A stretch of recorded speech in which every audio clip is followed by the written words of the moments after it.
maybe you should. No, I've got to get pizzas to that observatory over there. And so you get attacked by some like smoke monster, and you like the pizzas fall off, and you're like scrambling around. Like, oh no, somebody Smoke needs monster. the pepperoni. So I'm swimming through 30 weight motor oil. Why are these new additions to your game that your intention was to release this fall? What are you doing? Their primary focus should be surviving litigation. Someone take his phone. I'll do it. Just give me a key card and a red button that turns off Randy's Wi-Fi. It pisses me off that they lump racing in with sports. Then you look at this, insert F-bomb, Mario Kart and Sonic Racing lumped in with F125. An aimless rant. We were just angry. Gentlemen, we can rebuild him. We have the technology. What's up, everybody? We are live. It is episode 83 of the Hardcore Casual Broadcast. He is Jay of F1 Podcast fame. I'm What's up, Mason of everybody? Online Infamy, and we are the conversation at the leaking, I don't know, leaky pipeline behind you. I don't know. GTA reference, whatever. Yes. Hello, everybody. Welcome. It is Thursday yet again. How are you doing, Jay, after the week that has been? Well, I mean, it's been a crazy week. And, you know, I was talking to my mom and dad the other day, and I was like, yeah, everybody's got a short fuse and nobody's got any room for kindness right now in the world because it's been 110 degrees plus for the past 20 days. Yeah. We have to use calibrated thermometers at work, so they are dead on balls accurate because beer has to be at certain temperatures. And we had one in the parking lot today, and it said 118 in our parking lot. So I was telling them, I'm like, there's just, everybody's miserable, man. People want it to be over. The good news is it looks like Oklahoma, Texas, and Louisiana are going to have an El Nino winter, which is going to be longer and colder. So I'm happy Great. about that. Are we going to have Love another winter. Snowmageddon kind of thing? Or I hope so. We can Oh, only hope. Are you? Is this sarcasm? I genuinely can't tell right No, now. it's not sarcasm. I grew up in the Northeast, man. So yeah, I love winter. I don't want that, dude. I just bought a house, dude. I'm less than a year into this thing. I don't want to burst my pipes. Winter is the season of your discontent. I would be very discontented if we got another one of those things, dude. I had never seen -0 in real life until that whole thing happened. Oh man. And I remember waking up and checking the thermometer, and I think it was -12 is what in Texas. In Texas, I was like, "How did we get here?" I do not want to do that again. I used to love having the alternate personal refrigerator where I could open the window and just put like a 12-pack of beer into the snow from the window because the snow was so deep. So yeah, or Except milk, you'd have to limit the time. anything You're else like, you well, want we to can only keep leave it out cold. there for 15 minutes. Otherwise, it's a Yeah. slushy. But yeah, I'm pretty stoked for winter. I always love winter. I love fall too, man. Well, I but- enjoy fall. Fall is I Yeah. enjoy sweater weather. Whenever I can go outside and I need a jacket, that's where I'm in my happiest place. I don't like it when it's too cold. I don't like it when it's too hot. I grew up in Oklahoma and Texas, and it's always either one of those two things. You know, it's either too hot or it's too cold. And whenever it's the fall, you know, you just have to hope that fall happens on a weekend because it lasts about 3 days. Usually, though, it's about Tuesday through Thursday, and you don't get to enjoy it, and then it's winter. Yeah, I'd be happy too, man, if it was 60 degrees year round. I'd be fine with that. 60 degrees year round, hoodie and shorts, man, totally fine. So I would be into it. it. So it has been not a crazy week of news, but also not necessarily a slow week of news either. It's been a very weird week of news. So this is not going to be, or at least we don't currently intend for it to be a gaming heavy news. Perhaps it'll be a short episode. But well, it won't be now. Just totally fucked that in the cart out there. It's all gone. So the real news story that we'll open up with is GTA 6. Oh Now, God. Anybody that's following GTA 6 and cares has already heard about all the GTA 6 leaks, right? So we're not going to cover that. It's not really a big deal as far as the GTA 6 leaks itself. I don't want to go into detail about what's in them and all that stuff. We'll talk about some of the things that they seem to confirm, some of the things we've speculated, some of the things that you've speculated. Well, thank you for not Thank you for not setting off my unstable mangina with the leak news. That's good.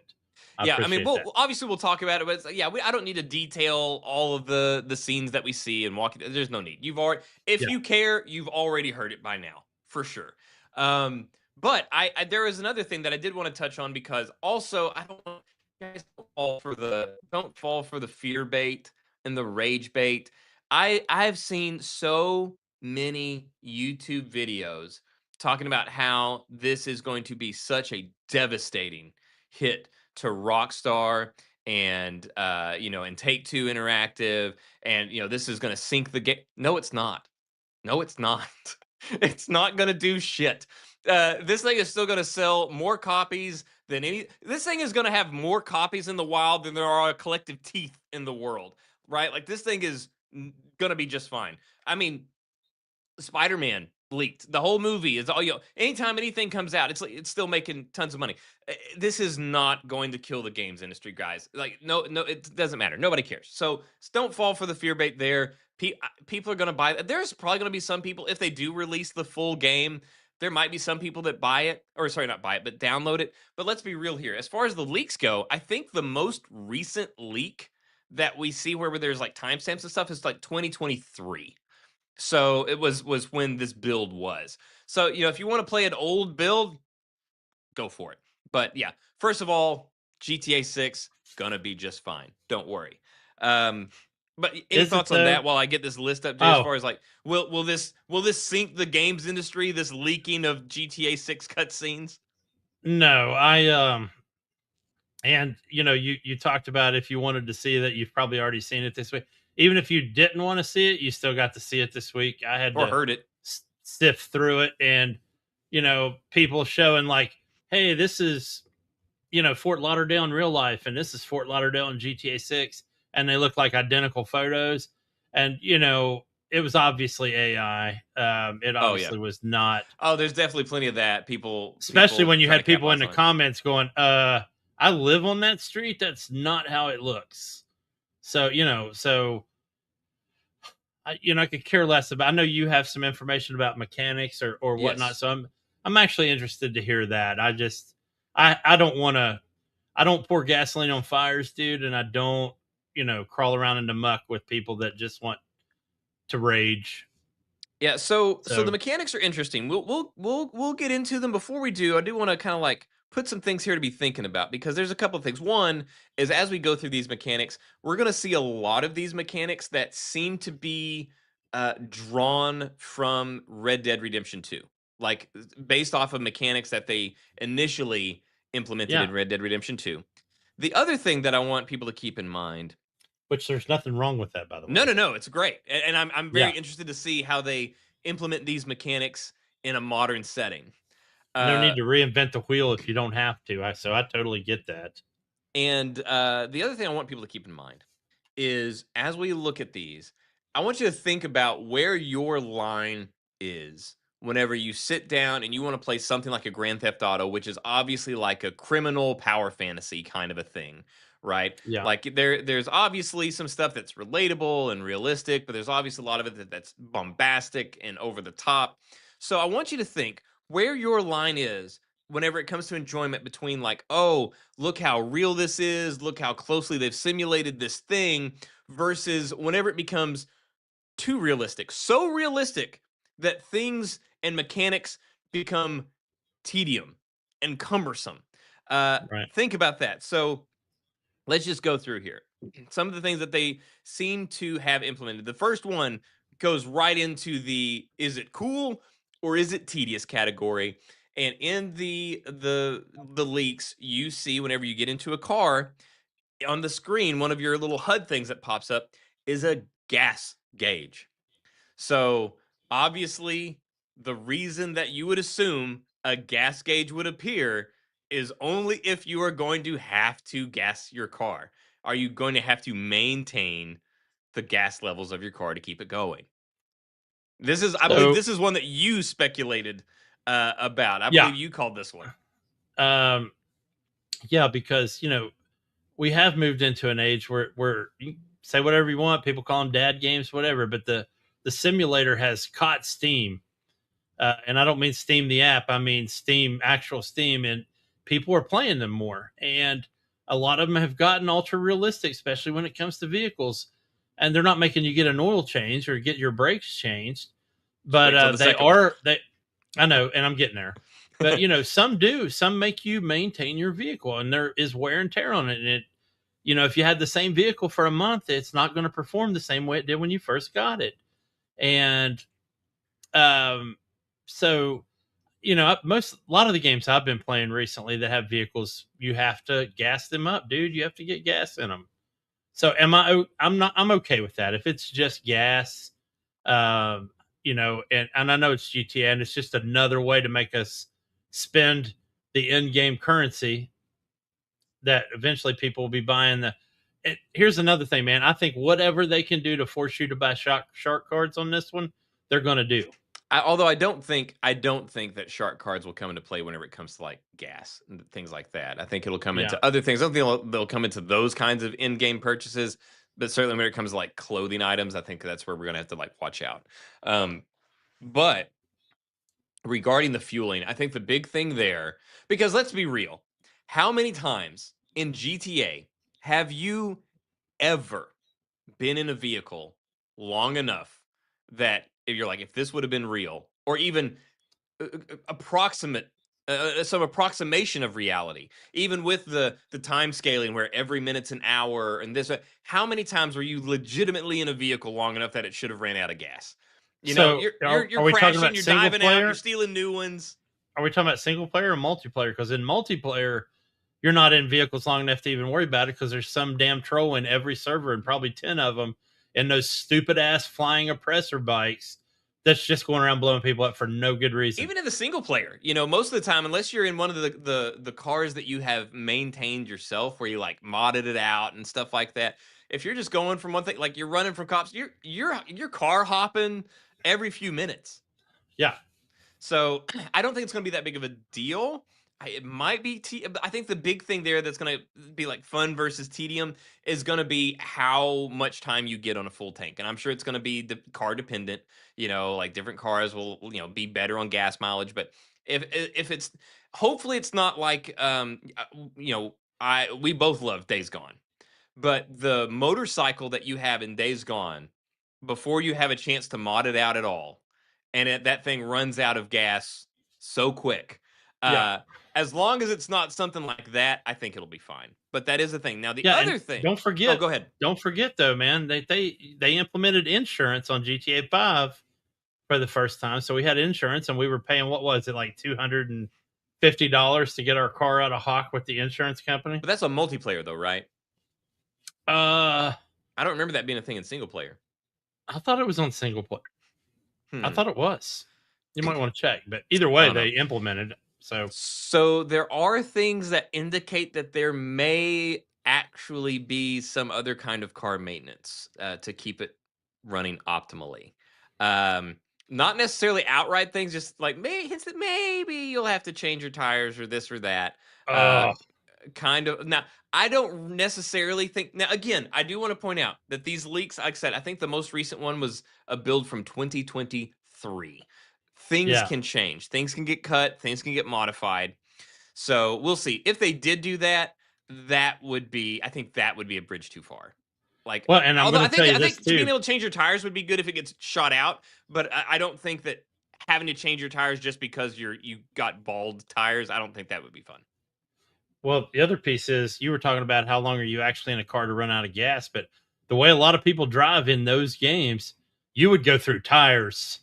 Yeah, and I mean fast.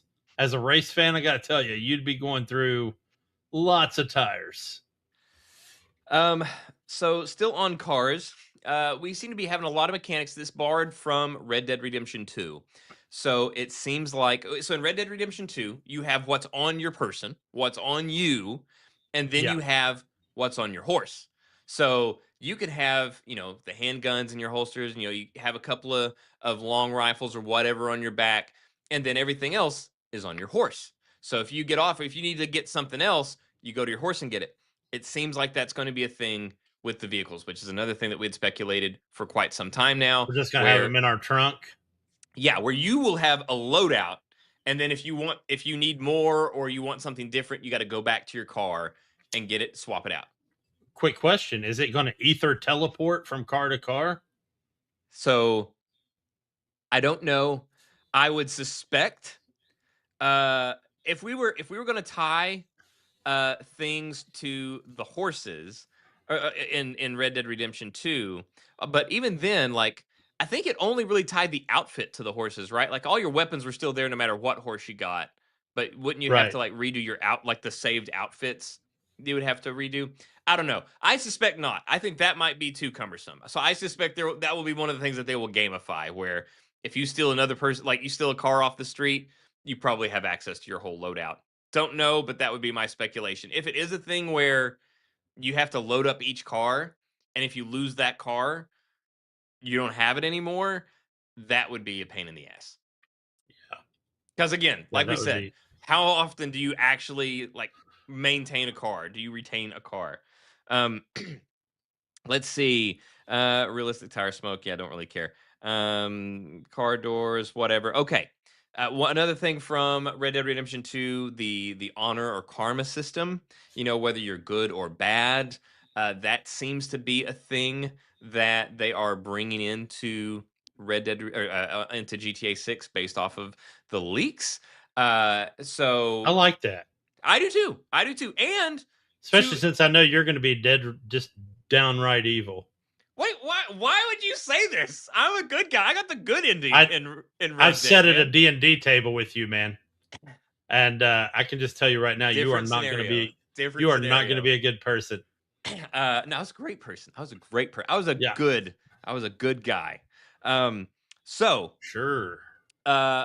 it's so mimicking of Red Dead Redemption 2 though. So we've all seen in the trailers and on posters, we've seen them with the bandanas over their face, right? As they're like robbing stores, stuff like that. And that will be a legit game mechanic once again coming back from Red Dead, where if you put the bandana on, you could commit a crime and it wouldn't ding your honor score because they didn't know it was you, right? Your identity's hidden. And I'm going to go ahead and jump. I don't know where it is on my list here.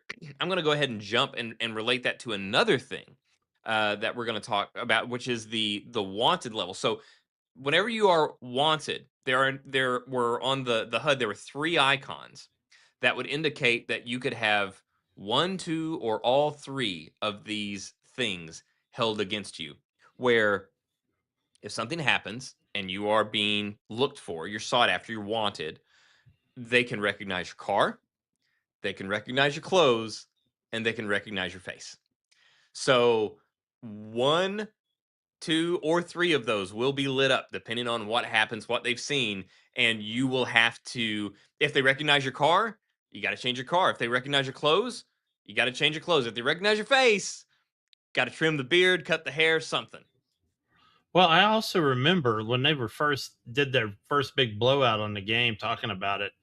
They actually showed in that cutscene, like they whoever you were committed a crime, and you saw somebody on the corner with their cell phone, Mm-hmm.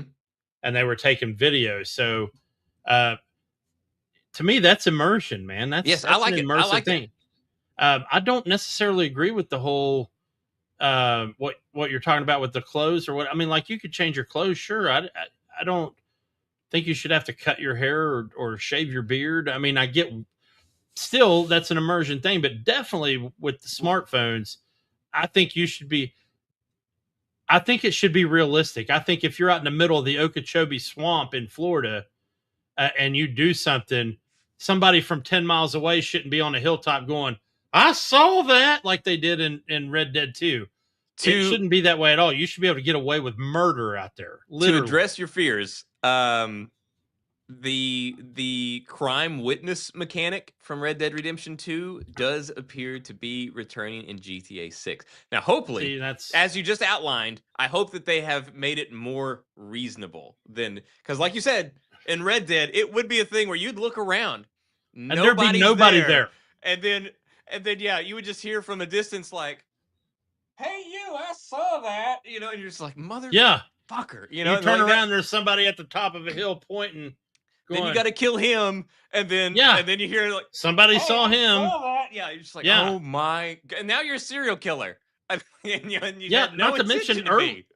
If it happens early game, you're screwed. You have no money. Now, you know, that first little region, Strawberry or whatever it's called, and you got a $10,000 fine. You can't even go home. That's where your camp is. And it's like, these are bad scars I have from Red Dead 2. But the good thing here, though, is I think one thing, hopefully they get that distance thing under control. Also, like I said, there's the swamp, but if you do that in Miami, you're going to get seen. You know, if you do something, but this will be encouragement to use that bandana. Pull the bandana up so they can't get your face. I get them not being able to ID your face, but I really hate the bandana. Makes me invisible. Well, it's not invisible. It's just like, we can't recognize their face. Yeah. So, but I'm telling you, if you're on South Beach, you shouldn't be able to get away with shit. Well, I mean, they'd still recognize your clothes, your car. Yeah, and I don't think I've never thought you should get a wanted level immediately when you commit a crime if you do it in the open, because it should take a while before the police are able to engage you. Your wanted level should start when the first cop is on you. I've never thought it should just immediately give you a wanted level. Speaking of wanted levels, oh dear Lord, we have the return of the 6-star wanted level. Where the military shows up, because that's realistic. So, for those of you that like to just watch the world burn, you will now be able to once again achieve the 6-star wanted level. Excuse me, I was pointing the wrong way. This guy. I don't know why I'm getting this catching strays, man.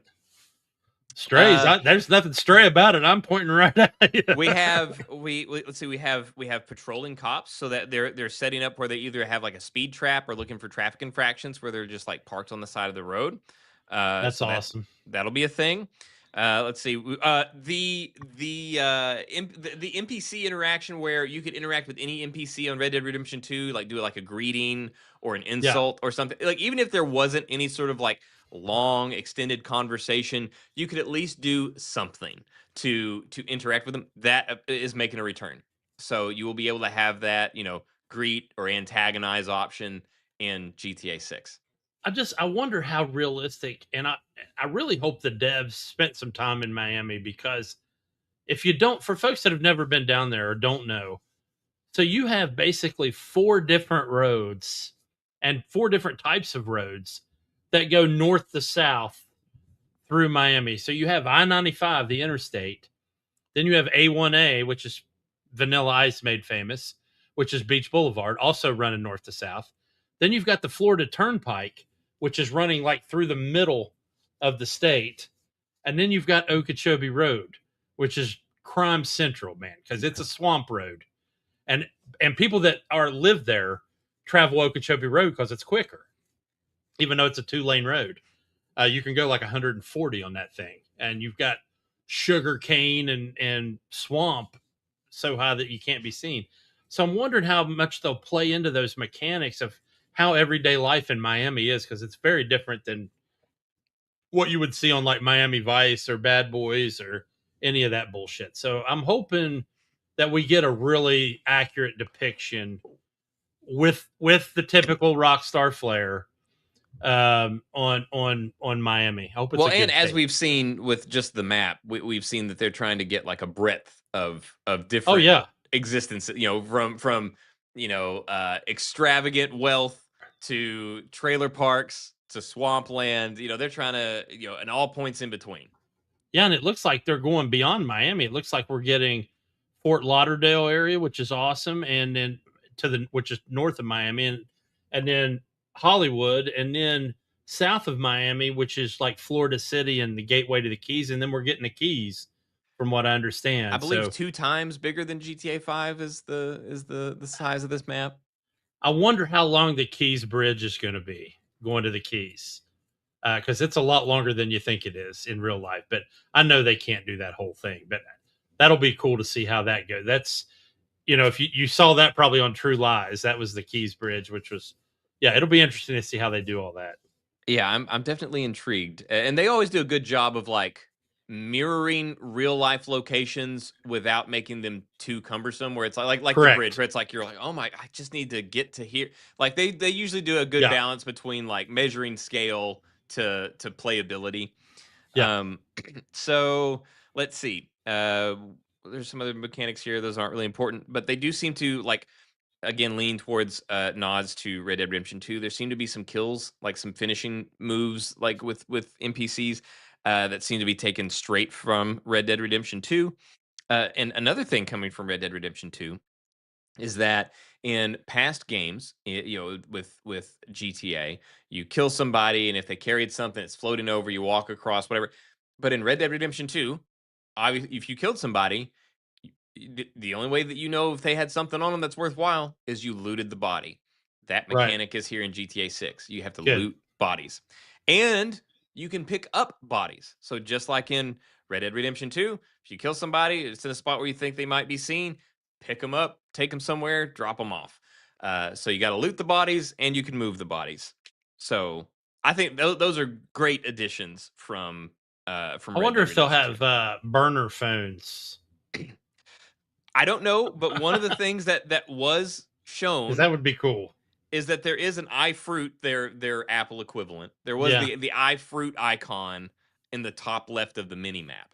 So it was clearly relating the mini map to the phone that you're holding. It's Yeah. basically saying this is a GPS. So I do want, maybe there's different brands. Maybe there's iFruit and some other parody of Android or Samsung or something like that that they can do and maybe have some sort of burner phone functionality, because they're taking some things here, like the 6-star wanted level and other things, and supposedly like the driving mechanics are going to be more similar to GTA 4 than GTA 5. Good. So maybe if they could, we've seen them do the some cell phone stuff, obviously in GTA 5, but GTA 4 I think was like the pinnacle of like your cell phone be an actual game mechanic where you'd Yeah. call people up and be like, "Hey, you want to go bowling?" And stuff like that. I think I would really like it if you could have go back to that, and I think doing like a burner phone thing would be a really interesting thing to throw in.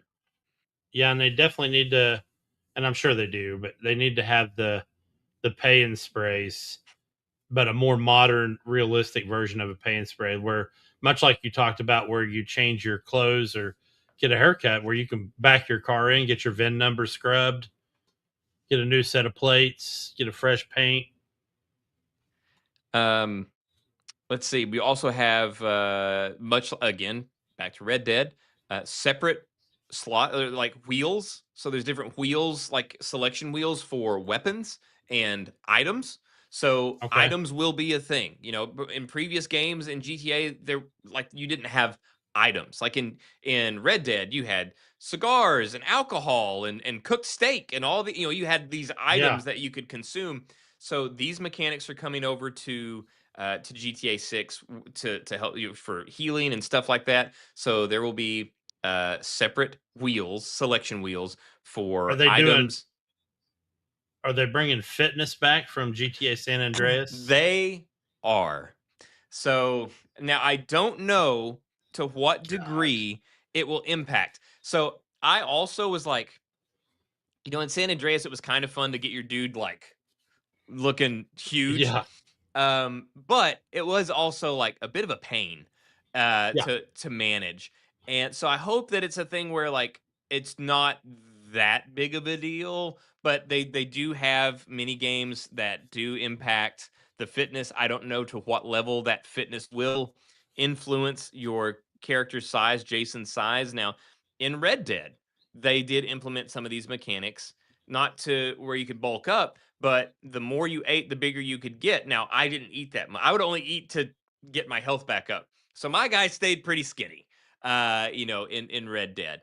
But that was a mechanic that they kind of brought back there. Your Arthur would get fatter or leaner depending on how much Yeah. you ate and how much you ran. So yeah, they seem to be um, kind of going back to that, and I hope it's not a thing where if you don't bench press for however many days that your dude's just some skinny guy or whatever. You're right. um, I just remember GTA 5, you'd be cramming down bags of whatever their version of M&Ms were just to get health back, but it didn't affect your fitness level or anything. So yeah, now apparently we be consuming stuff to gain health, and we'll have to be doing that. There's also going to be mini games, so like basketball, things like that. Apparently, very simple mini games. Like it's Yeah. not going to, you're not going to be playing like 2K26, like NBA 2K26 or anything like that. But those will help increase stats as well. So How about off-track betting? Because that is huge in Miami. OTB is huge. It is certainly not a game mechanic that we have seen confirmed in the leaks, but it would not surprise me at all because obviously a big thing in GTA 5 was the stock market. So it would Yeah. not surprise me at all if they introduced sports betting in GTA 6. Well, GTA 5, dude, every time I went to the casino, the only thing I ever did there was the off-track course betting in the back room. That's all I ever really did there. My free spin, and then I would go bet on horse races. Um, excuse me.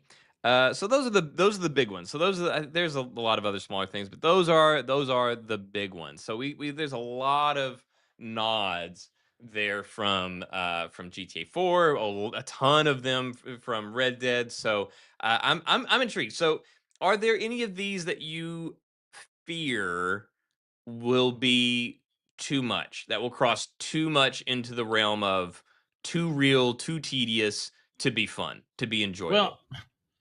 here's my thing. If you have to do these things, then yes. If you can just avoid them in GTA, you can make GTA what you want GTA to be, much like you could in 5.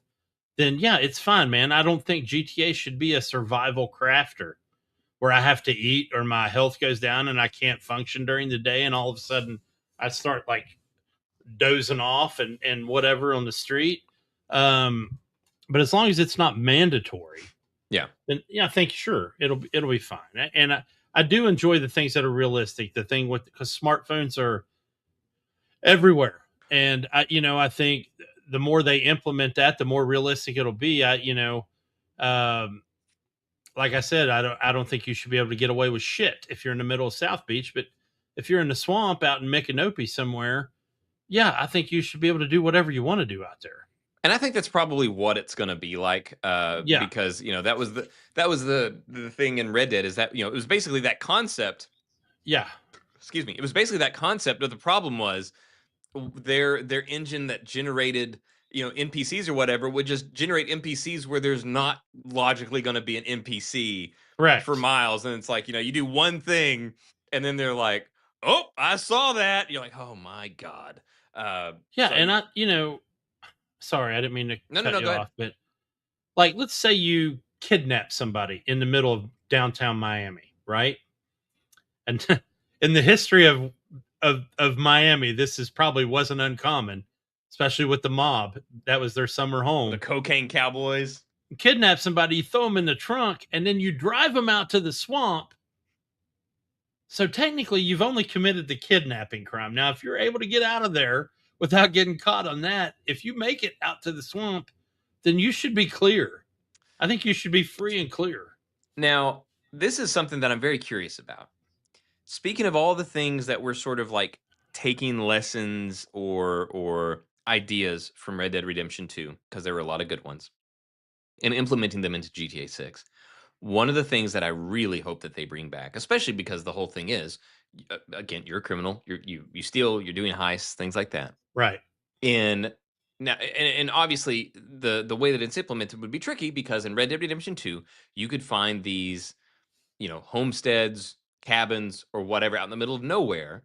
And then, you could find, look in the fireplace and stuff, and there'd be, things hidden and break into safes, things like, and then there'd be interactions with NPCs that you wouldn't see otherwise. Now, obviously, this would be tricky because most of the interactions that you're going to have or things that you're going to see are going to be obviously within a city kind of a setting. But hey, in some of these swamplands and things like that, or Yeah. trailer park areas, maybe there's going to be some stuff like that. I think it'd be really interesting to see those kinds of like sort of hidden one-off places kind of sprinkled throughout. I think that would be really interesting. And another thing that I would be interested to know is Red Dead really cranked up the number on these random encounters or these really brief exchanges that you could have if you wanted to with NPCs. But as you were riding around, the way that you could know that there was something here that might be of interest to you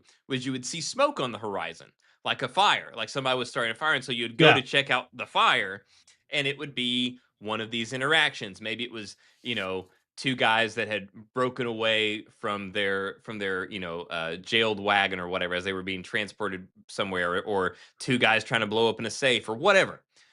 But what would be the equivalent in a modern setting to like let you know, hey, there could be something cool going on here, like 2 city blocks down, but still be within, the world wouldn't be out of place, like a fire wouldn't be out of place in a Western. I'll tell you what they should do. I don't know what their volume is for pedestrian traffic, but just have everybody run in that direction because they all want to see it. Because in Miami, everybody wants to see everything. They want to know. They want to be in the know. They want to be part of it. They want to be filming it. So I think like if you're driving down the street and you look down a side street and see everybody standing there with their phone up, be like, you're like, oh shit, what's going on here? Pull over. I have to know. I think that would be one option. Gunshots, dude, just in general, which are also not uncommon in that town.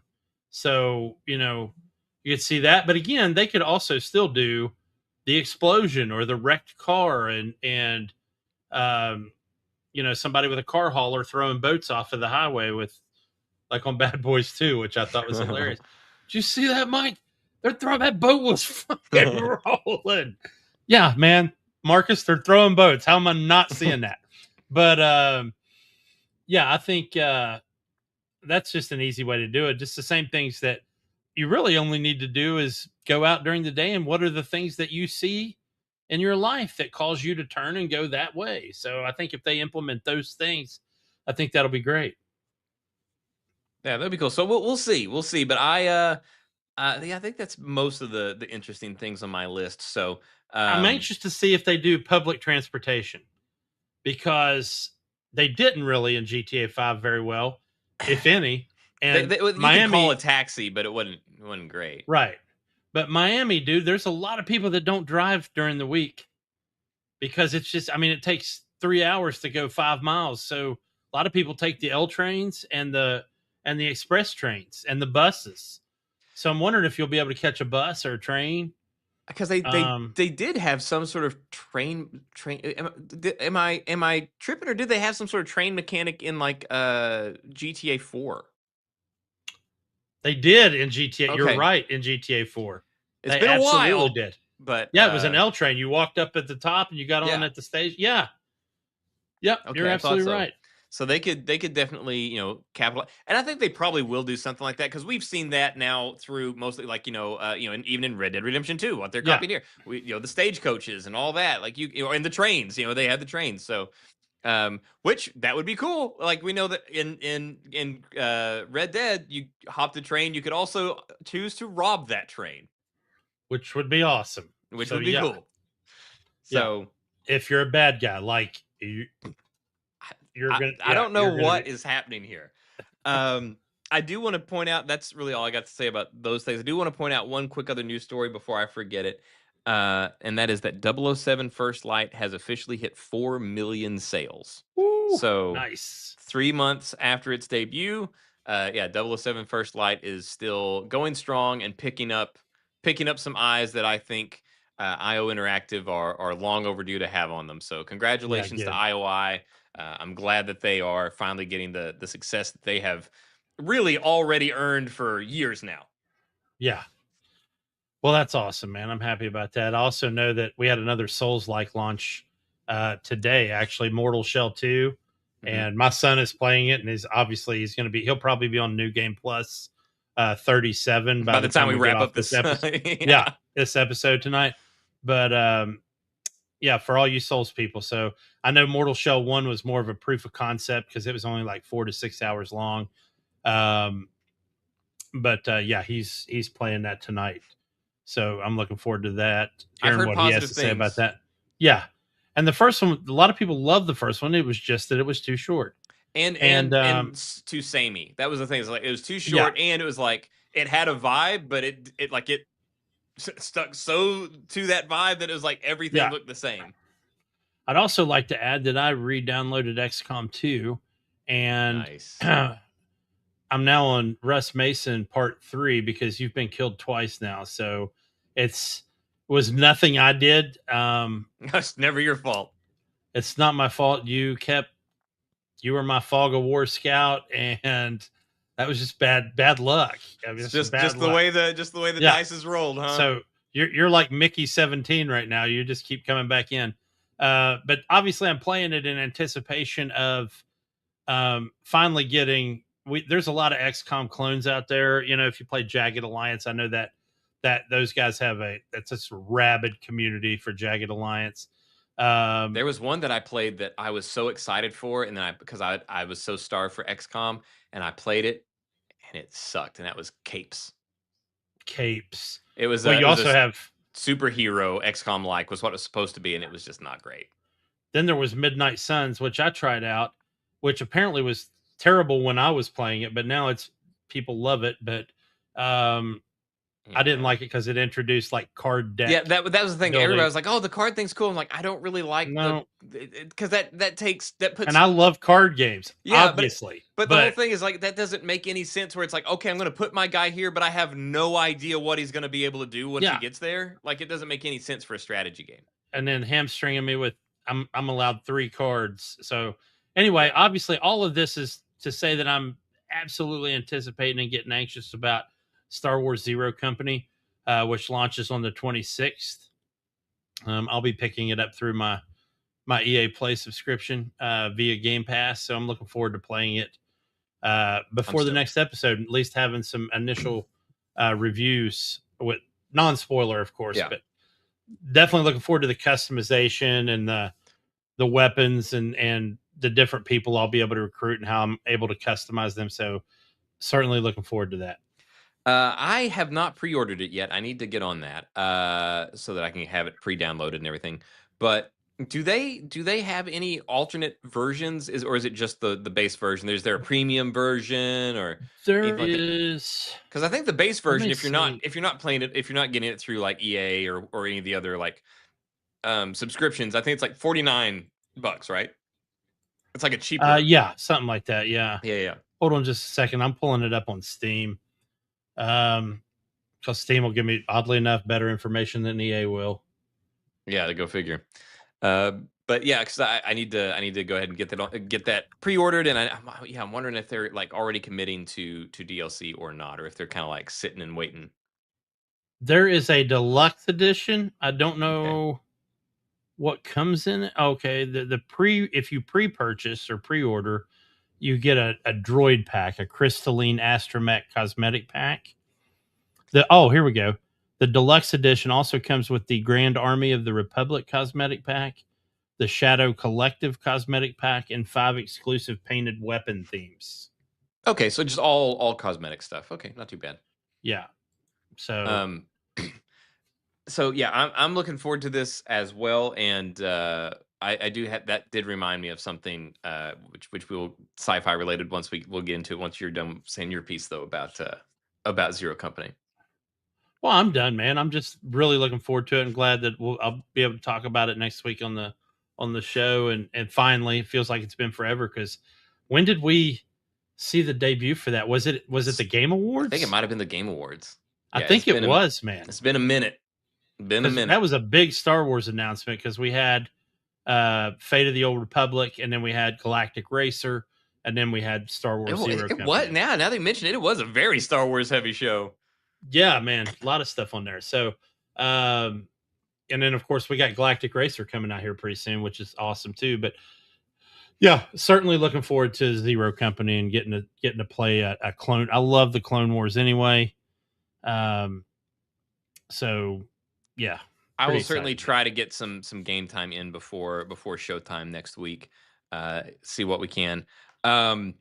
The other sci-fi related thing is that now, as we kind of talked about before, now that the Saudi takeover of EA, the purchase is complete. It's official. It's done.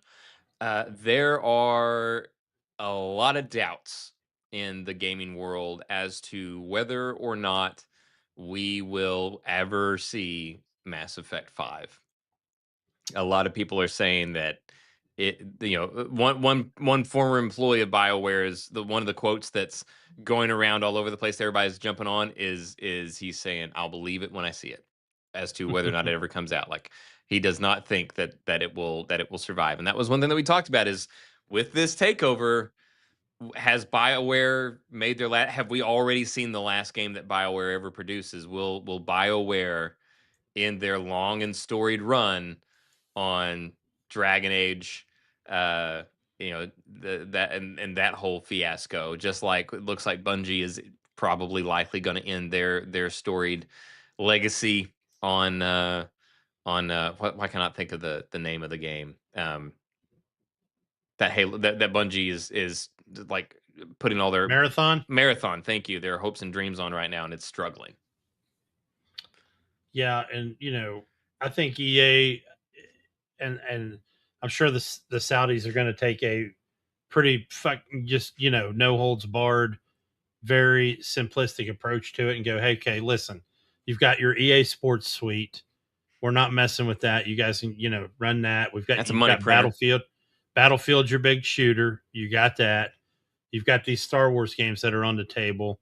And then after that, dude, really the only thing they've got is Sims and Plants vs. Zombies. That's their almost entire portfolio at this point. So, well, and BioWare has not been like even excuse me, Dragon Age Inquisition was not a bad game, but it also didn't set the world on fire. It did not sell a ton of copies or anything like that. It was so good, dude. Dragon Age Inquisition was peak Dragon. I mean, I know a lot of people love the first game.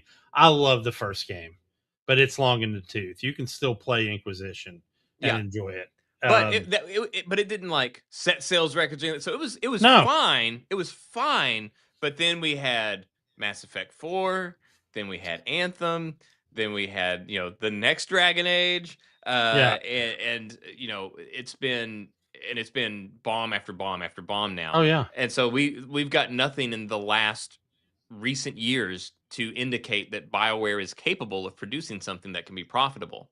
And like you said, like whenever they buy these things, like that's what they're looking at the books and like, okay, what do you have that makes money? And they're going to draw a line. If it makes money, put it above that line because we're keeping it. If it doesn't make money, it's going below this line and it's likely getting cut. And the shit thing for us as gamers and I love sports. Don't get me, I mean, I love sports, but if you're looking for non-sports games with EA, if you're the Saudis, you're also thinking, you know what? You guys could run just Madden and FC every year. And because that football club game that used to be FIFA it makes more money than the rest of them probably combined. Yeah. Because soccer is a worldwide sport. It's global, the number one sport on the planet. So I know American football people think American football is, but it is not. It's not even close. Well, I mean, and not to get into any social things or anything like that, but like, again, we're talking about a nation that has far different values than the Western world. And if you look at what BioWare has produced in recent years, it's not going to jive with what the Saudis are going to be supporting. So, there's a lot of things right now where it's turned against BioWare. Like it's not looking optimistic. I will say this though, man. I think F1 is going to get a serious glow up. Oh, no doubt. Because Saudi interest in Formula One is, you probably have people involved in this group that was, because it's a combined group of insanely wealthy people from Saudi. But there's probably people in that group that also own teams. Yeah, they do. There's a lot of them. In fact, president of the FIA, which governs Formula One, is Mohammed bin Salayem. So, yeah. But I mean, there's probably people that now own EA that also own teams. Yes. Yeah. Yeah. Oh yeah, you're right. You're probably And so right. there's a guy that's gonna be like, hey, why don't you make this? And also, you've been doing my driver dirty the last couple games you've released. I want you to kind of, What would be funny though is when whenever the next one comes out, is if these guys come to him and go, "Hey, look, this looks exactly like the one you did last year, and now we own you. So yeah, let's step it up. Let's make it, what it should be." So yeah, I'm definitely from a Formula One standpoint, I'm pretty happy. But yeah, if you were hoping that BioWare was gonna, which we all wanted to see BioWare come back to its former glory, didn't have a lot of faith in it, but we wanted to see it. It's looking sketchier and sketchier. And here's the thing, man. At the end of the day, I got to tell you, if we never get another Mass Effect, I will still consider myself thankful that I got to play the first 3 games. Me too. Again, it's my favorite game series of all time. I mean, that's this right here. Like the middle one of these things is it's the Mass Effect 2 flash screen. I love the Mass Effect games. The only sour note would be that it ended the way that it did with Mass Effect 4. Where it was so bad that they didn't even get to make the DLC, let alone sequels. They didn't even get to make the DLC that they were already working on and had already completed for that game.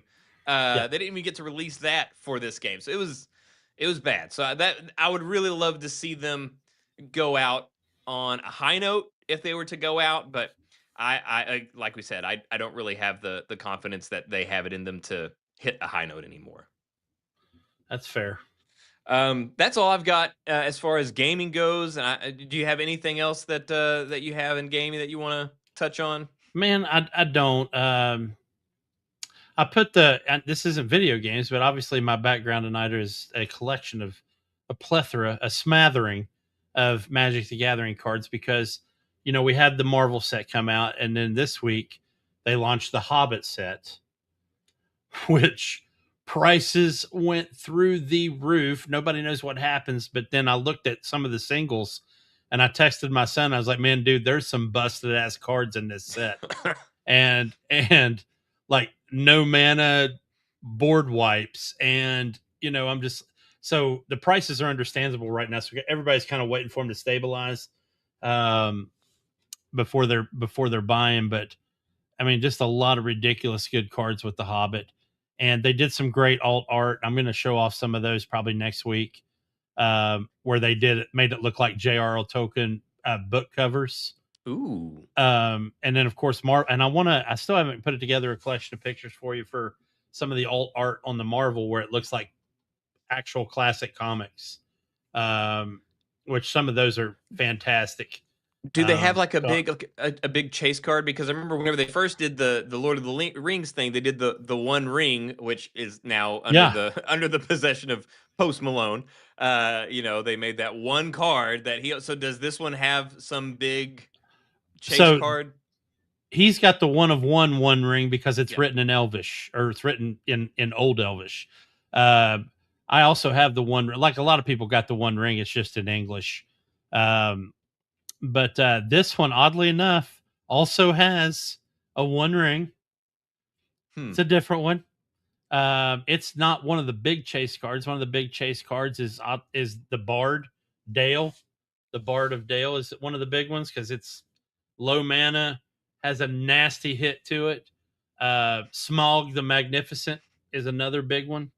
The Arkenstone is a huge one right now. Thorin, King Thorin Under the Mountain, and the Wizard's Staff, which is an artifact equipment. And then, of course, if you couple that with Gandalf, you can do some crazy shit. And then the other big one is Radagast of Rostabel. Radagast the Brown, the dirty wizard that had the animals under his hat shitting in his hair. So those are 4 or 5 big chase cards I just gave you right now. But typically a booster box runs anywhere from 120 to 149 when it comes out. Absolutely, and these are absolutely insane, dude. You get 420 cards out of a booster box. But it's like an instant collection. But the new Hobbit ones are $229. So right I, now, I so have a speck of dust that just like I cannot it's seem to bugging the get shit off this out of me. lens, dude. Happens to me when I'm at work too, and it drives me crazy. I have to stop what I'm doing and fix it. But anyway, yeah. So that's kind of what I'm into right now. Me and Jason are still trying to, yeah, which is my oldest son, of course, and we're trying to get together finish our Marvel decks, and we're just trying to create some fun, straight up Marvel decks without using non-Marvel cards, just to have some fun with, not crazy annoying, just something, because at the end of the day, Magic the Gathering was created to be a social interaction, and yeah, we can create mean, nasty, just ugly, annoying decks, and it's easy to do that. But But it create just kills something, the vibe too. yeah. I mean, it doesn't. The first time it doesn't kill the vibe. The first time it's like, dude, that is a kick ass deck. But the third time you burn, like, bro, Yeah. play something else. Yeah. Shit. So, but we're trying to get those together. Hopefully, you'll join us one Saturday and we can throw out. I'm working on a Thor one right now. He's got a pretty decent, fantastic Four one going, which I have no desire to create for some reason, because I'm not a big Fantastic Four buff. But anyway, yeah. So that's about it as far as games for me. All right. Well, I guess let's start out. We've got a lot of things to talk about when it comes to entertainment. We need to So, start where we ended last week. oh, you want to start there? Okay. I've got to So, get this out of the way. I've got to before get. we get to the other topics, which includes Lanterns, Jay and I both watched episode 1 of Lanterns, Yeah. the new DCU show. Um, there was a show that I talked about last week, and I had advised that no one needs to see this movie because it sucked. Unless you wanted to watch it with the intent of watch is making fun of it or something like that. And that is the Netflix film The Last House. I watched it because they had a really great like promotional campaign for it. They did a lot of really interesting things. I was like, oh, seems interesting. And then I watched it and I railed on this thing for like 30 minutes last show. Now And it's my turn. I insulted it so much that instead of driving Jay away, it piqued his curiosity. Well, And I understood the assignment. I knew the subliminal text you were throwing down there, which was you have to watch this movie. so Jay has now seen the movie, and to do a quick recap, to catch up with where we were yesterday, like not yesterday, but last show. Basically, it rains. The rain traps people inside their homes. The rain is somehow controlled by like 5 octopus people, and then at some point the movie ends, and that's really about it. So, Jay, how was your viewing experience of The Last House on Netflix, and was it everything I promised it would be? Well, you were dead on. I would ask that you allow me to get through this real quick and then comment on it, because you're going to want to interrupt me on some of these, and because I would want to interrupt you if I said these things, if you said these things. But first off, it was comically bad. I mean, I don't even know where to begin. Like you were dead on about the girl at the beginning. We all remember where we were the day it started raining. I was like, Jesus, this is bad. And so I know it took you like crazy amount of sessions to finish this, maybe like 3 or something like that. 3. It took me 3 Uh, tries to watch this movie. So we got off here last week and I watched the first 20 minutes and then I was passing out, not because the movie was bad. I was passing out because I was worn out. And I ended up going to bed. So I started the whole thing over because I felt like 20 minutes wasn't a good enough start to just pick up where I left off. So I get to that 20-minute mark, and I think it was 23 minutes in when the movie skips to 5 years later. But before that, yes, it starts raining. They're all getting ready to go to work and school, and it starts raining, and they cannot leave their house. So they try, and then the dad foolishly is, and this is blowing my mind too, just the sheer, I don't even know where to begin on the physics and how physics works and how physics is not supposed to be disturbed like this. He's breaking glass with a crowbar and the glass is spidering and it's not breaking out. It's staying spidered, broken. And he's also jamming at it and it's breaking, but never enough to break a hole in the glass. And then, of course, if you keep watching the movie, somehow the windows miraculously repair themselves, by the way. And then he's jamming the wood. He tries driving the car through the garage door, nothing. They do show one little tiny thing where they broke something, and then whatever those octopus people manipulate created a membrane and fixed it.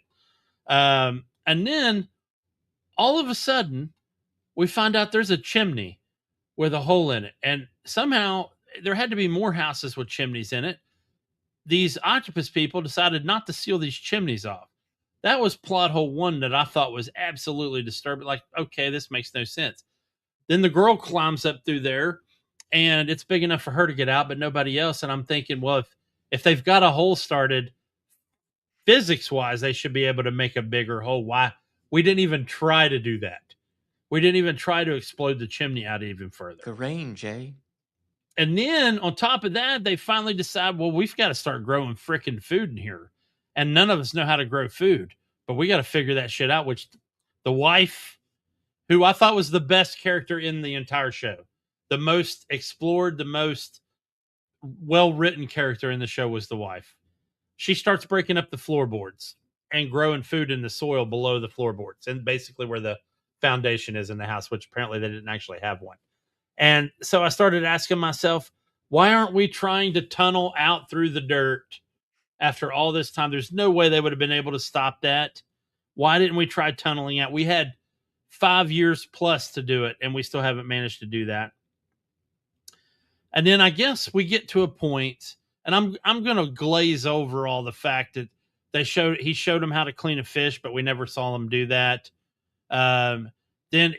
Or let's glaze over the fact that it took him 5 years to decide that he wanted to use his engineering skills to engineer food traps.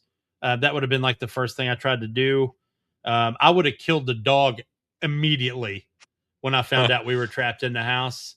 The dog would have been dead immediately. Like, as soon as the kid went to bed that night, slit the dog's throat, carve up the dog, make meat out of it, which we never saw them eat. It's assumed that they did consume that because after that they're consuming skunks and squirrels and a fox. Finally, it took him forever to get that fucking fox. And then they've decided they've had it and they're going to take the fight to the octopus people after one of the octopus people made an incursion into the house. After 5 years.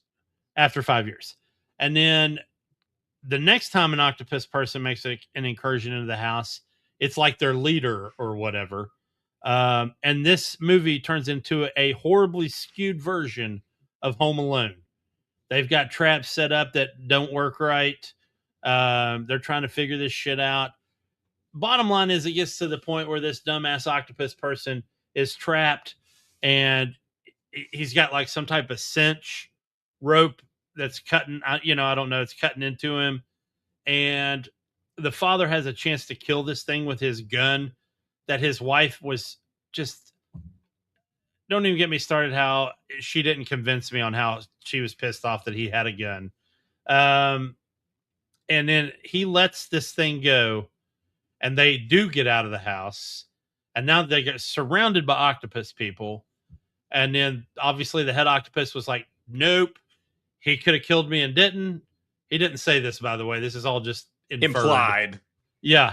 And they all just leave.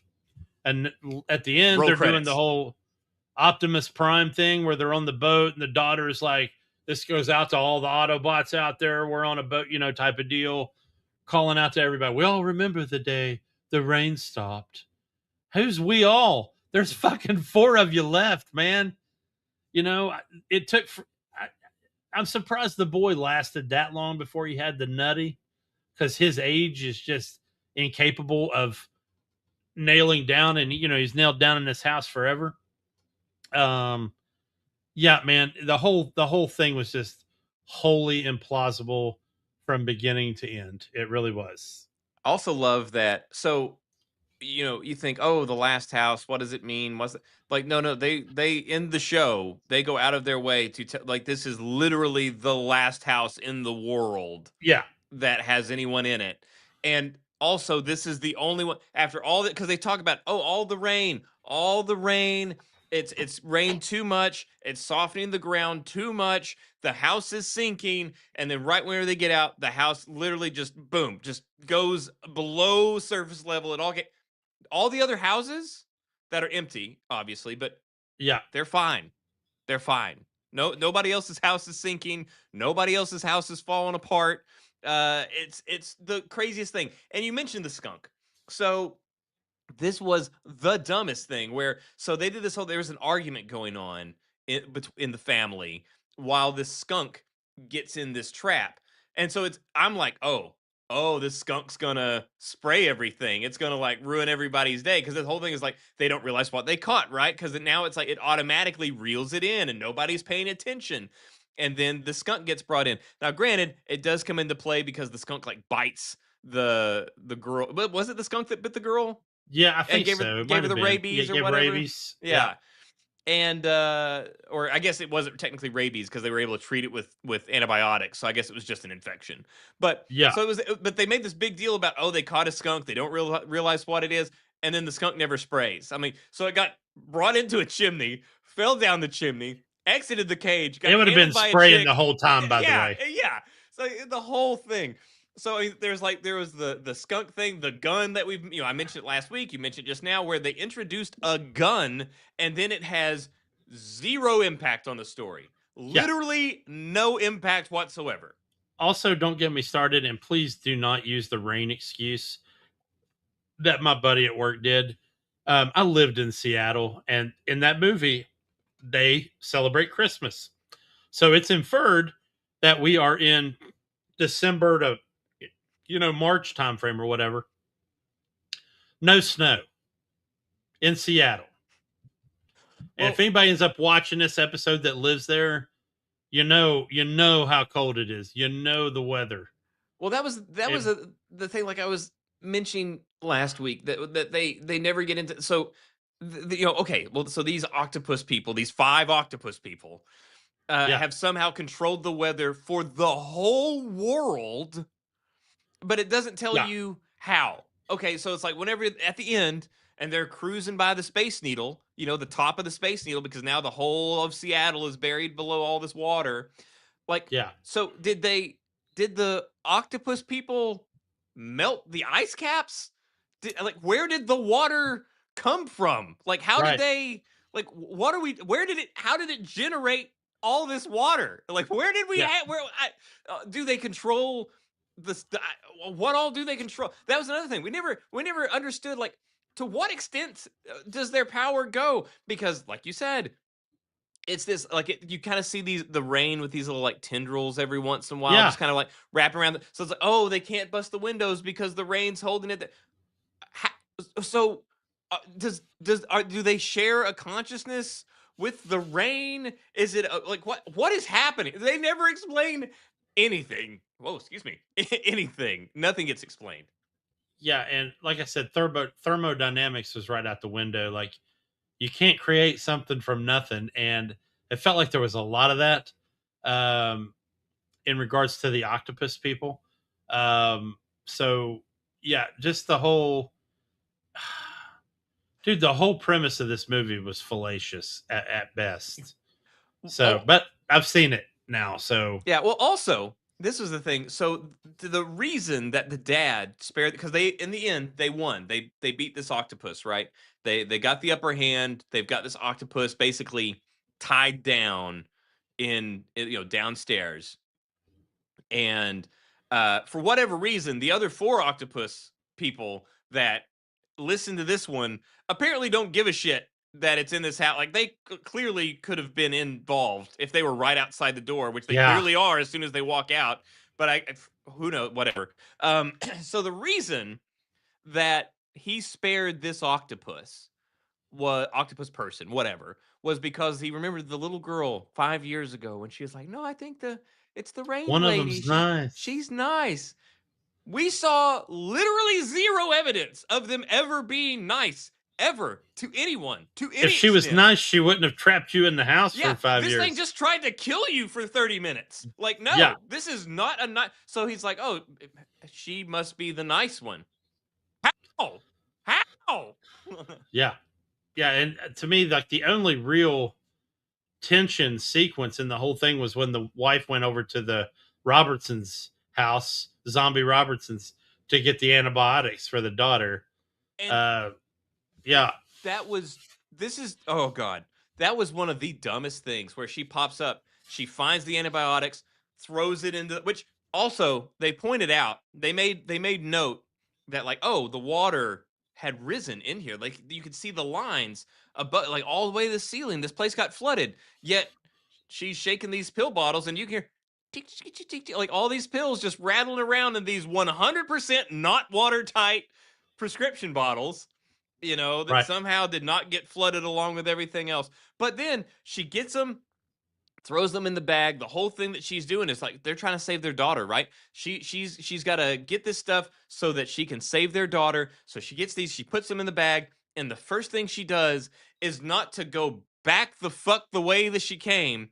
She runs to Yeah. the window and yells and screams and waves her hands and shows everybody that she got the stuff. And then they're trying to tell her like, get the fuck out.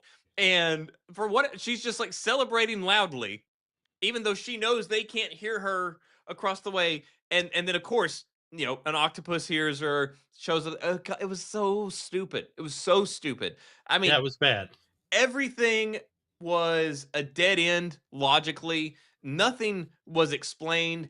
Virtually anything that was introduced had no reason. Like you said, one of the big logic gaps was the fact where it's like, okay, well, we tried to break the window, it wouldn't allow the window to break. Well, then for whatever reason, it just allows this hole in the chimney. Like a piece of the chimney Yeah. fell out. So the rain didn't hold that piece in, or to the chimney like it was with the glass on the window, and it just fell. And then in there, this intelligence that's holding this house together is just like, okay, fine, I'll let the hole be there.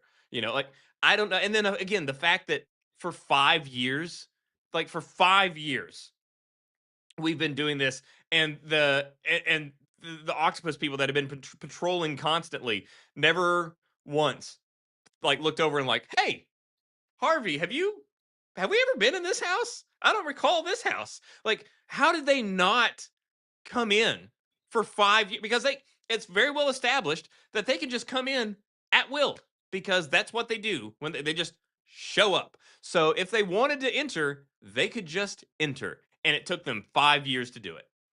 Yeah. At first I got to be honest with you. I thought, well, maybe they're protecting them from something by keeping them in the house, but nope, no indication of that. Plus, they were hostile. Hello. Plus, we But saw the Arthur C. Clarke quote at the beginning, and it's like, you already know. yeah, and then they had to see this guy trapping these animals, and not once did they try to stop him from doing that. Not once. Nope. And it wasn't like that was quiet. No. So yeah, so literally that's all I have to say about that. I'm glad that was over. But challenge accepted, challenge completed. Very possibly the worst movie I've ever seen in my life. Yeah, it's right up there with Hudson Hawk for sure. Yeah, it's worse than Prometheus. Damn it. Just barely, but it's worse. So let's go ahead and talk DC's Lanterns. So this is one that we were interested in, and we're seeing a lot of negativity around DC, especially after Supergirl, which even people, I never got a chance to see it. I'll see it later, but you watched it, you enjoyed it, but you had even said yourself where it's like it was fun, but it wasn't like, like she did great as Supergirl, but the material was just not really, like, didn't really feel like it needed to be a movie. Like it didn't really have a point. There wasn't enough brightness in it. She didn't wear the suit enough, which I expected her to do. Again, Millie Alcock, to me, should remain Supergirl. She's perfect at it for the story they were trying to tell. That was, oddly enough, was apparently based on a comic storyline where it's more of a darker Kara Danvers or whatever. That is a party animal and whatnot. So I didn't know about that. I'm not a big Supergirl expert. Um, and then of course Lobo stole the show, but also didn't need to be there. Yeah. Could have taken Lobo completely out of the story, and it would have been the same story. Which makes me always feel like that Big Bang episode where Sheldon makes his girlfriend watch Indiana Jones, and she was like, if Indiana Jones hadn't been in Raiders of the Lost Ark, everything that happened in that movie still would have happened. He was the most unnecessary character in the whole movie. So, which made, Sheldon's jaw drop. But Lanterns, like you said, we both watched it. I felt like the opening was kind of awkward or clumsy, with the whole setting up him as the previous hero from 1996, and this kid looking up to him, and then his dad performing a task on his son that should have sent him to prison. Yeah, that was the big thing, which I'm sure, and just not like that guy. It was abusive, but it was not. Yeah, it was not that.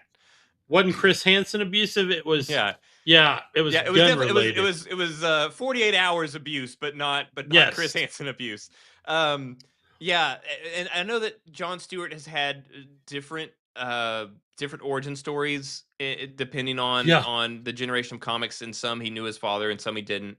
Yeah, this one was an odd one where it's like, I get where they're going with what he was doing, because the whole thing was, are you afraid? No. And he's like showing him how to control his emotions and whatever. And even when he was lined up with his back to the shed, and he shoots an apple off his head, is what his father does.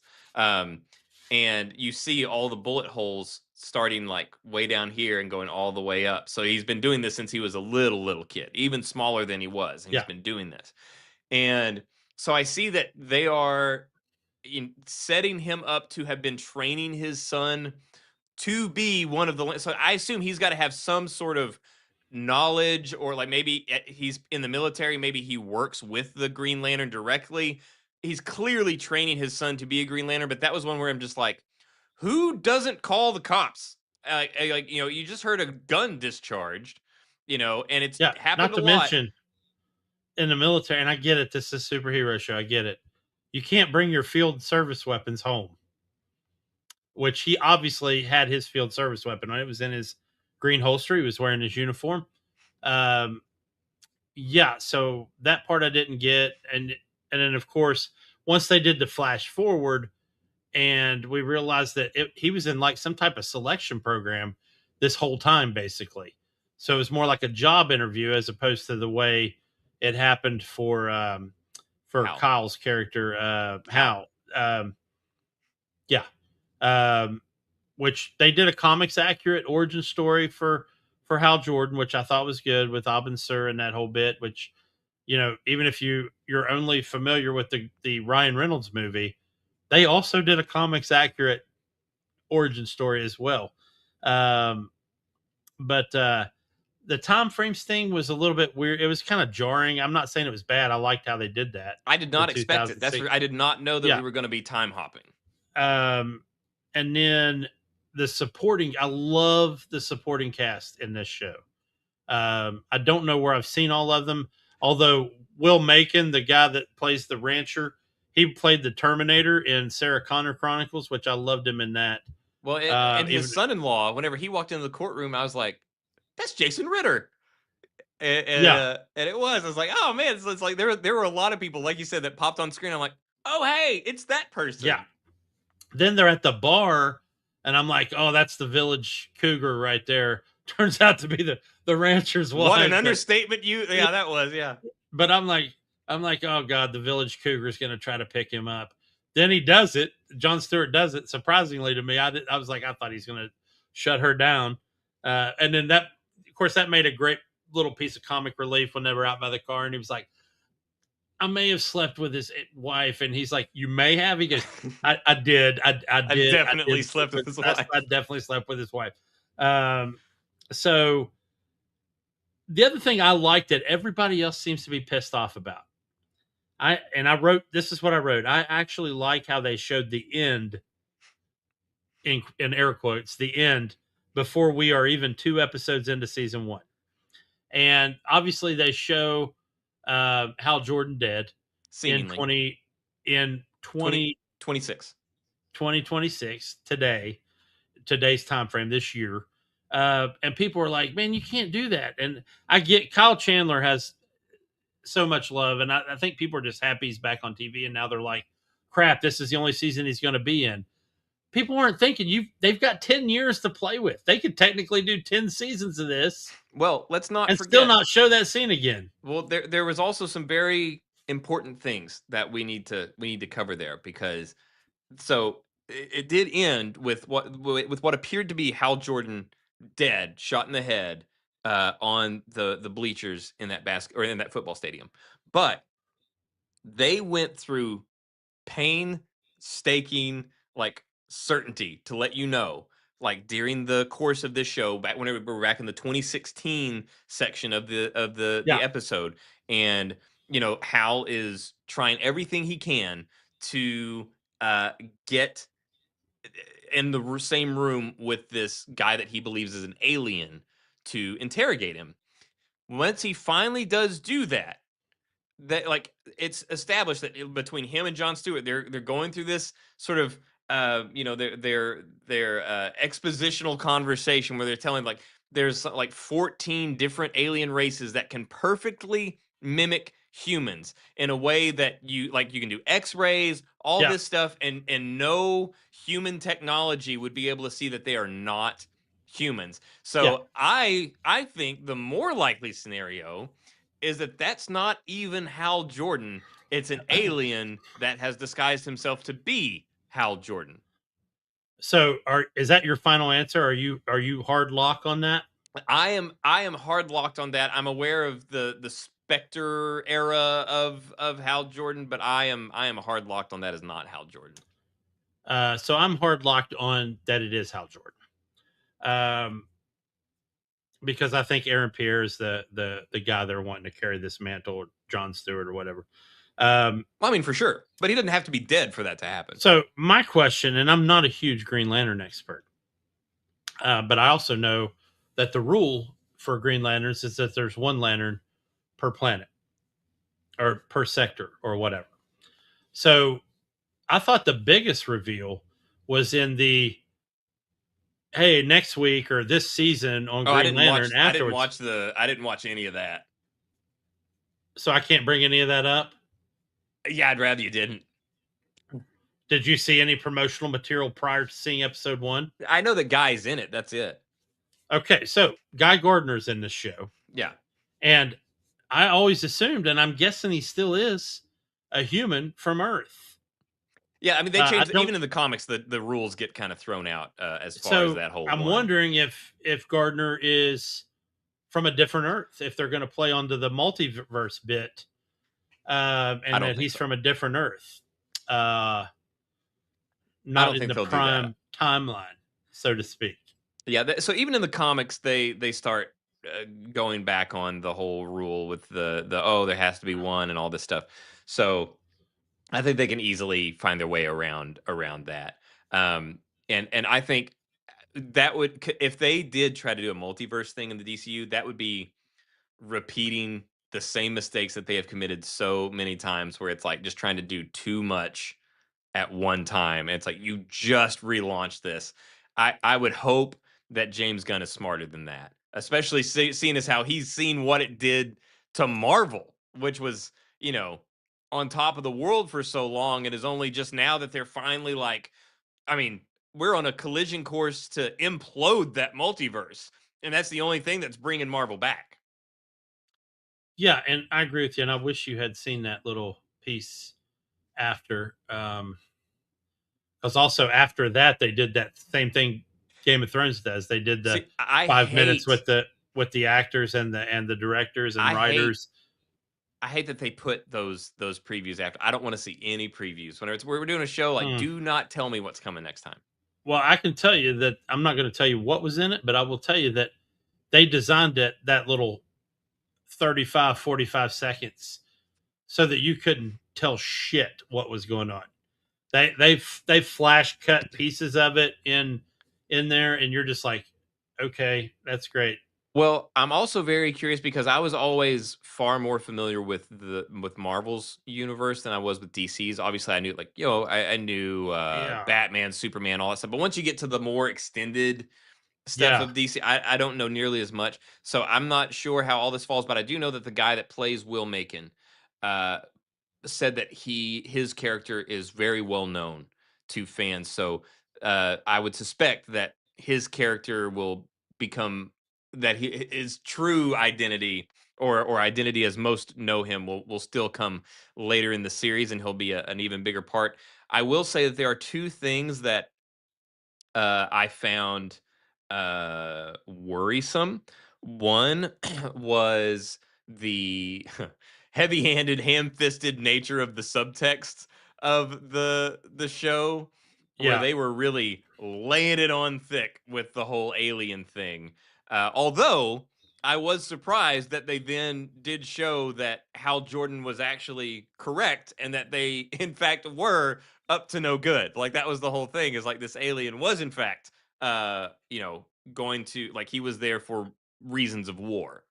Yeah, and I love the whole interrogation scene Yeah, because that's probably the angle I would have went if I was in there. You know, if you're telling me you're from Nebraska and you love football, you better know the answer to those questions. But then to throw it on its, flip the table over and do the whole where did Harry Potter go to school, which I think is great.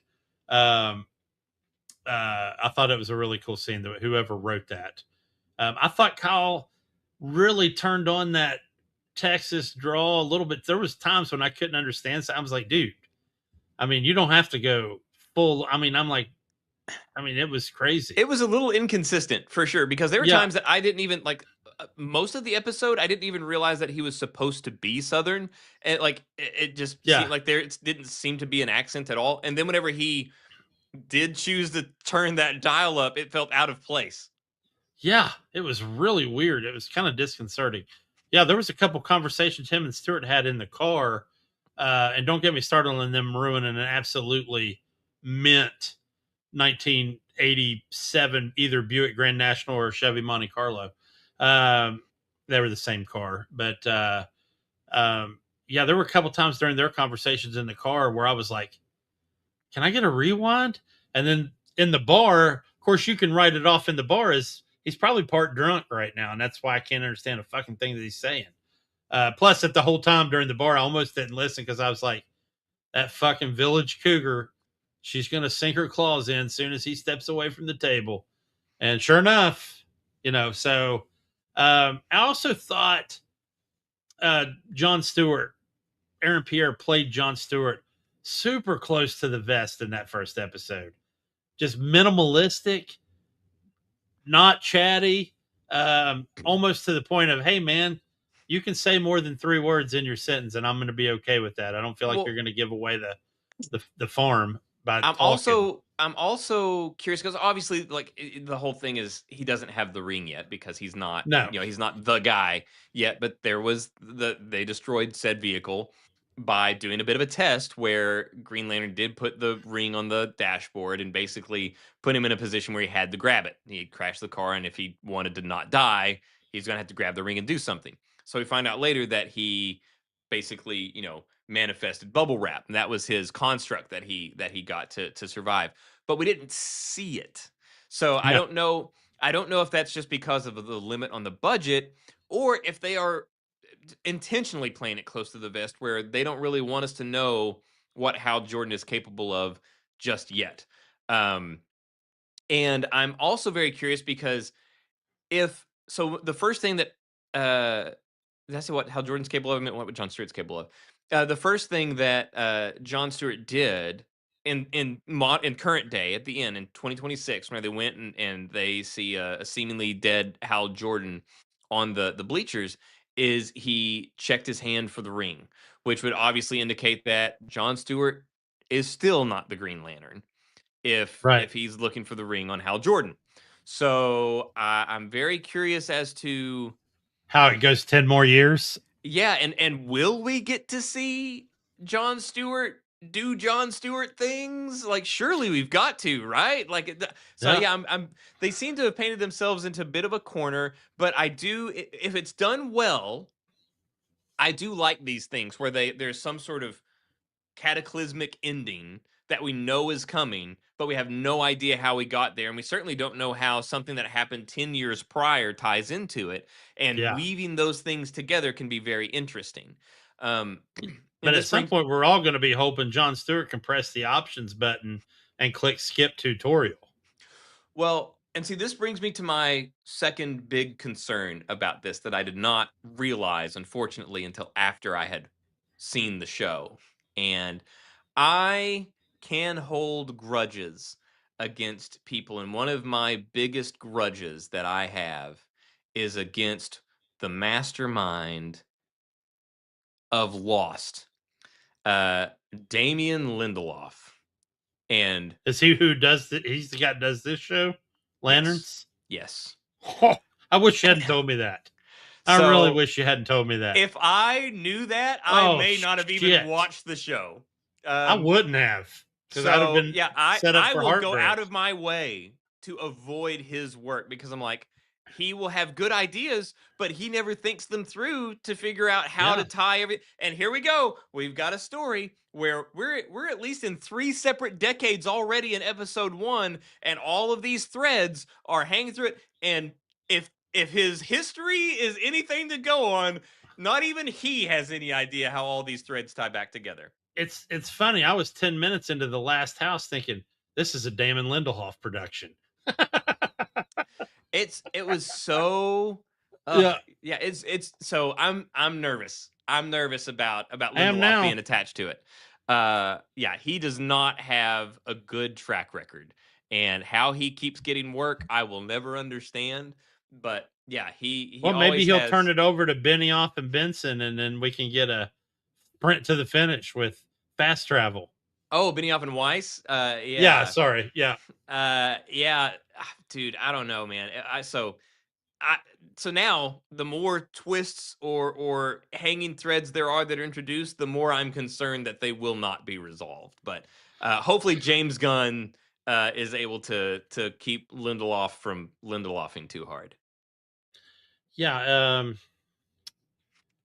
It made me wonder how many lanterns we're going to get to see on this show too, with a 10-year gap like that. I mean, they could Kyle Rayner. At first I thought maybe Macon's son was. But I don't know enough of the lore to know anything, and um, whether or not the sheriff was maybe a previous love interest of Hal Jordan, because there was Well, definite tension there. well, it definitely and it definitely implied that I think that there was a continued relationship between 2016 and 2026 for Oh sure. yeah, So I think that'll definitely be a thing.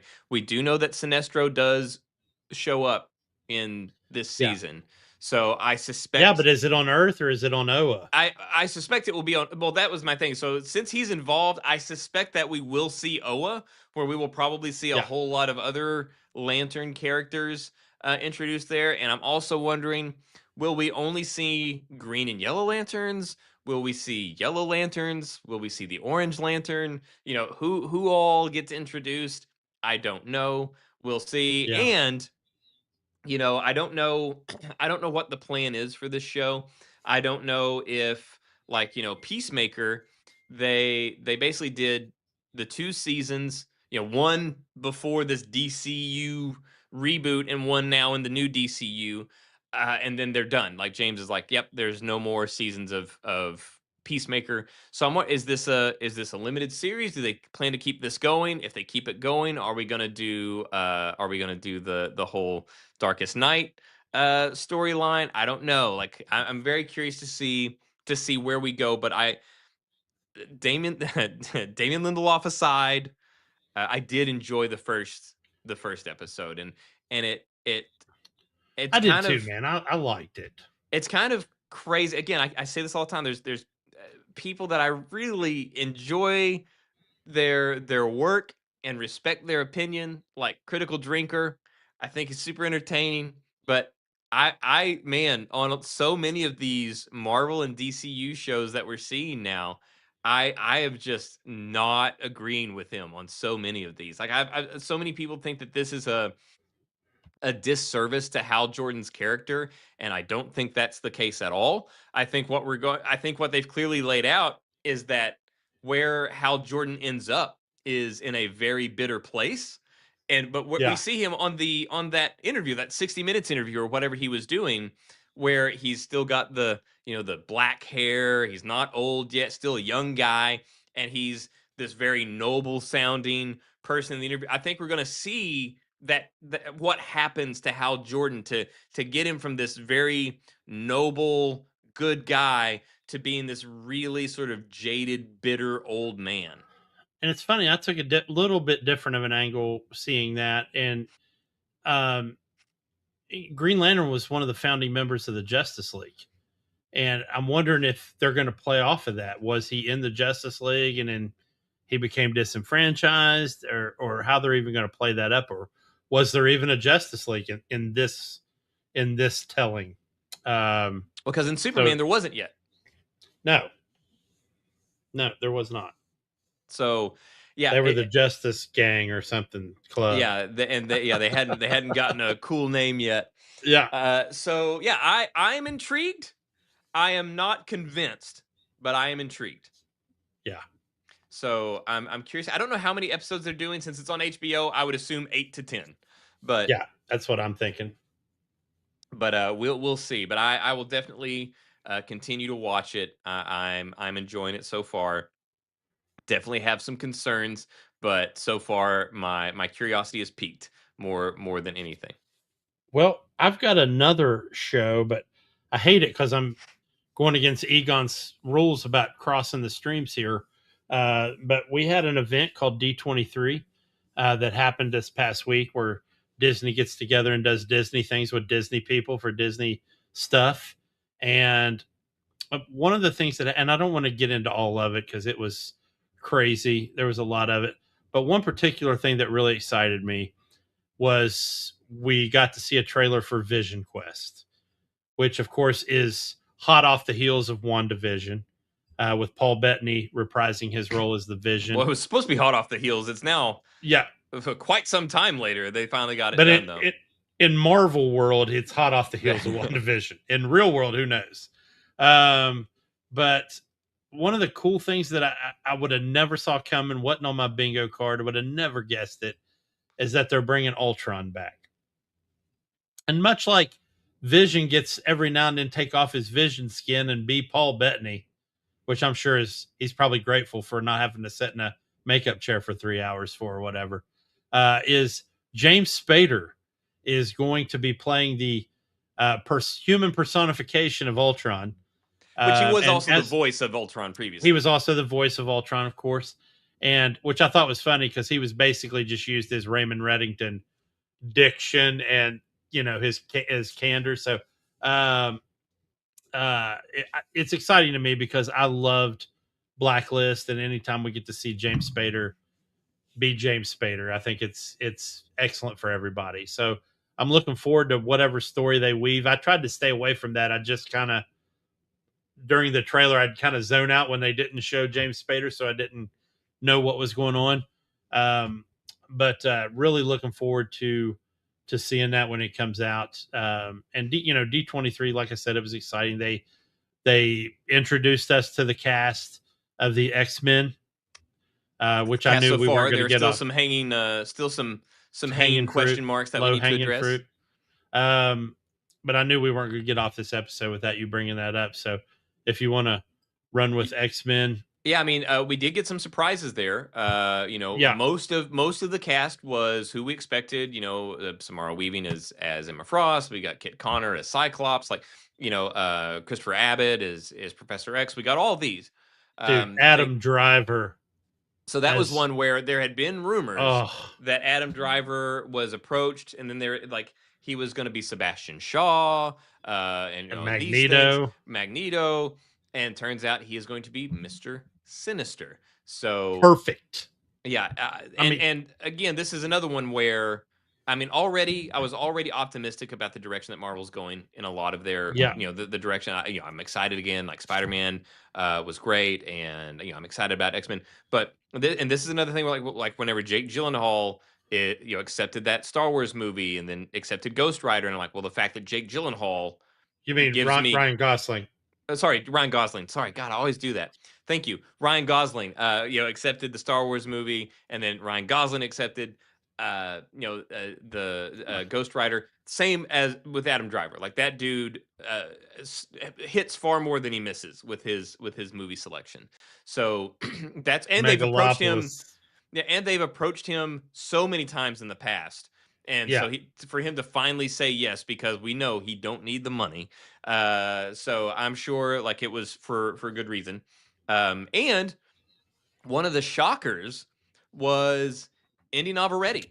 Indy Navarrete had been talking about X-Men, and they would ask her like, well, who would you play and this and that, and she's like, oh, I don't know, maybe I won't, but if I did, like, I don't know, Mystique's pretty cool. And we thought we had the cast locked down for the most part, and we thought that that the rogue actress was going to be between one of two actresses, and it turns out it's Indy Navarrete. Indy Navarrete of Obsession is going to be Rogue, which I think is awesome. She turned down 2 movies to play this role. 2 very big roles she turned down. One of those roles would have paid her $2.5 million. So which she got paid 20 grand to be in Obsession. So she turned down these 2 big movie roles to be in X-Men because she is a nerd and she wanted to be a part of this. So I am all for her being Rogue. I saw, like I was talking about, we've seen some people trying to Yeah. rage bait to get clicks with like GTA, where they're like, oh, the GTA leaks, it's going to destroy the gaming industry, and it's not. I saw a bit where the people are like, everybody's up in arms about the Indy Navarrete playing. Everybody's turning against Indy Navarrete because she's going to be Rogue. I'm like, where? No, I'm not seeing that. They're like, oh, because they're like, oh, well, because she's Latina. Like, well, first of all, half Latina. But the only thing about Rogue is that she's from Louisiana. You can be half Latina and be from Louisiana. Yeah. As long as you fake the accent and you get the hair, like, who gives a shit? So, yeah, like I don't. People were trying to say like, oh, the internet's up in arms about Indy Navarrete's casting. No, they're not. Everybody's stoked about Indy Navarrete's casting, overwhelmingly so. Then we also got an actress named Maya Boyd, and I was not familiar with her, to play Storm. And the reason it turns out that I'm not familiar with her is because she is not really been on the screen before. She's a Broadway actress. So Marvel has been turning over some some rocks that are kind of like off the beaten trail to find some people that are fit the roles, and that people aren't already familiar with. So I was very interested in that.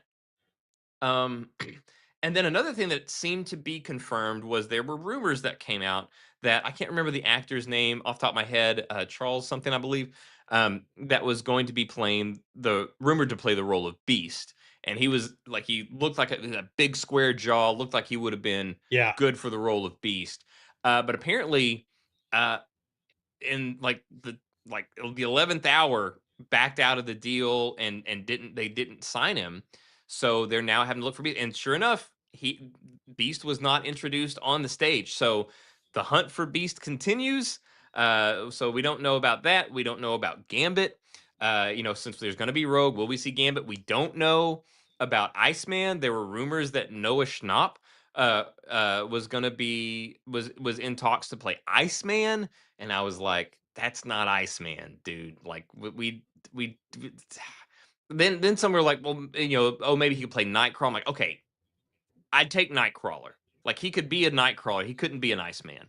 Um, Yeah. Sorry, I thought you had something. Looked like you had something to throw in there. No, I just, I mean, my 2 cents. Again, I'm fine with Indy Navarrete playing Rogue. I don't see what the big deal was that people were I don't think supposedly anybody up in really arms was about. upset about it. I think they were Yeah. just trying to rage engagement. But I'm a huge fan of Samara Weaving. You talk about nerds. This girl doesn't even travel without her PlayStation. Playing Emma Frost, I think that's going to be my favorite of the castings. Undoubtedly, was Adam Driver. Also comes from a playing Mister royal Sinister. family But of nerds, by the way. Samara Weaving, for those that aren't yeah, aware, is Hugo Weaving's daughter. yeah. So she's got some Marvel street cred with her dad, who played the Red Skull. Um, and it's funny that Adam Driver was also mentioned playing Shaw, since Emma Frost is in it, and she was also a member of the Hellfire Club for a while.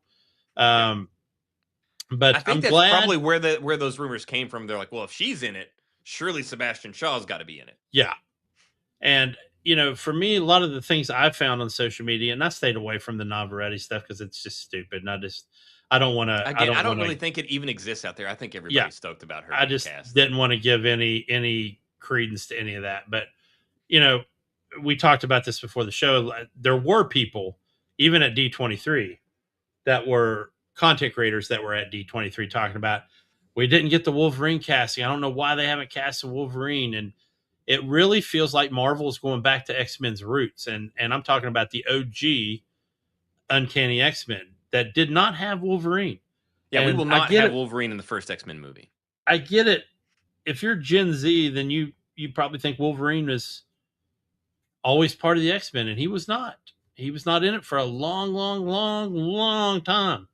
So I'm actually okay with that because Yeah. I don't the best fan casting I've even seen recently for a Wolverine was Taron Egerton from Kingsman, and I was like, okay, if that guy can pull off the voice, yeah, he could probably play Wolverine.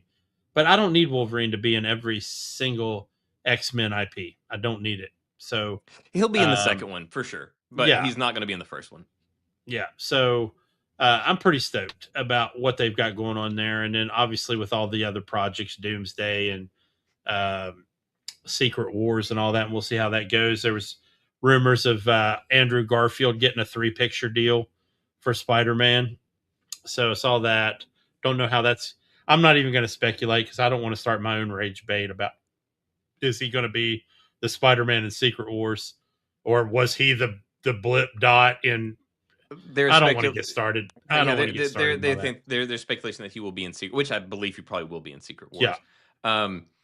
Well, there's also speaking of Magneto, one of the things that's now being heavily talked about, some like back, sort of big backstage yeah, rumblings or whatever, is that we've talked before about Magneto and how are they going to do Magneto in the current setting? Because obviously we're going for younger X-Men. yeah, Professor X and Magneto are around the same age.